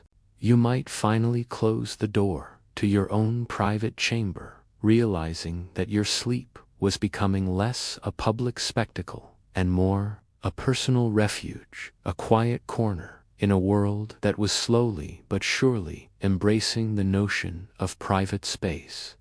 Bringing our journey through colonial sleep full circle, let's reflect on the enduring legacy of colonial sleep. Imagine looking back from our hyper-connected, often sleep-deprived modern world at the customs and quaint, sometimes draconian laws that governed rest in early America. While we no longer face fines for napping on the Sabbath or sharing beds with strangers in an inn, the echoes of these historical sleep patterns and regulations subtly shaped the very foundations of American attitudes towards work, leisure, and the elusive concept of a good night's sleep. Firstly, the ingrained work ethic, so central to Puritanical thought, continues to influence American culture. The idea that idleness is to be avoided, that productivity is paramount, and that early rising is a virtue can trace its roots directly back to the colonial emphasis on industriousness. While we might not be afraid of being warned out of town for being lazy, the societal pressure to be constantly engaged, to maximize our waking hours, and to view extensive leisure with a degree of suspicion has a long lineage in colonial values. You might still feel a pang of guilt hitting the snooze button, a ghostly echo of a colonial magistrate judging your sloth. Consider also the subtle but persistent value placed on quiet in residential areas. While modern noise ordinances are complex, the desire for peaceful, undisturbed nights can be seen as a direct descendant of the colonial emphasis on public order and the role of night watchmen. The expectation that, after a certain hour, the sounds of the neighborhood should soften and desist, allowing for collective rest, has historical precedent in the enforced quiet of colonial evenings. It's like a very, very old set of neighborhood bylaws that have simply become internalized over centuries. One mainstream historical fact that showcases this legacy is the American cultural tendency to view sleep as a necessary evil or a period of wasted time, rather than a valuable component of health and well-being. This utilitarian view of sleep debt, its purpose is solely to restore you for the next period of work, is deeply rooted in the productivity-driven ethos of the early colonies, particularly among those who believed time was a gift from God, not to be squandered. You're not sleeping for joy. You're sleeping to fuel your next burst of activity. A quirky tidbit that demonstrates an indirect legacy is the lingering fascination with historical sleep patterns, like segmented sleep. While most modern Americans strive for continuous monophasic sleep, the historical evidence of first and second sleeps continues to intrigue, sometimes offering a comforting explanation for those who naturally wake in the middle of the night. Historians still argue about whether modern insomnia is partly a result of our societal insistence on a single, unbroken block of sleep, alienating us from a more natural, historically common rhythm. Perhaps your restless nights are simply your ancestral genes trying to remind you of your colonial heritage. Even our bedrooms, now highly personalized sanctuaries, retain a distant connection to their colonial origins.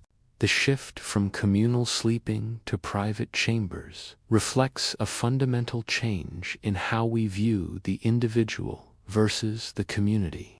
The very act of closing your bedroom door is a quiet nod to centuries of evolving social norms and the increasing value placed on personal privacy, a value that was only just beginning to take root in the more prosperous colonial homes. Finally, the stark disparities in sleep experiences between different groups in colonial society, the relative autonomy of free colonists, the regulated rest of indentured servants, and the brutal deprivation faced by enslaved people, serves as a powerful reminder of how social power, economic status, and legal frameworks deeply shape even the most fundamental human needs. The quiet of the colonial night was never truly universal. It was experienced through the lens of one's place in a rigidly structured society.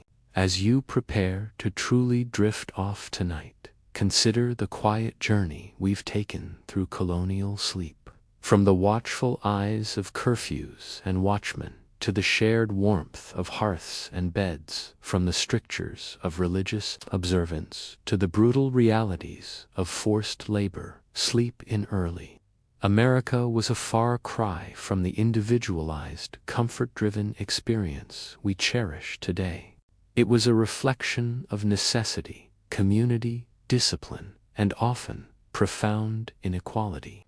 The shadows lengthen now, and the stories of colonial sleep begin to recede into the peaceful mists of the past. The rigid demands of the day, the societal expectations, and the dim, flickering light of a long-gone era now soften and blur. Let the echoes of those old laws, the gentle creak of a rope bed, the distant call of a sleepy watchman, become part of the quiet hum that leads you deeper into rest. Feel your muscles relax, your breath slow, and your thoughts become as soft and indistinct as the fading light of a colonial candle. Allow yourself to truly settle, to find that deep, peaceful quiet that has always been the ultimate goal of the night. Drift now gently into the vast, timeless ocean of sleep. Sweet dreams.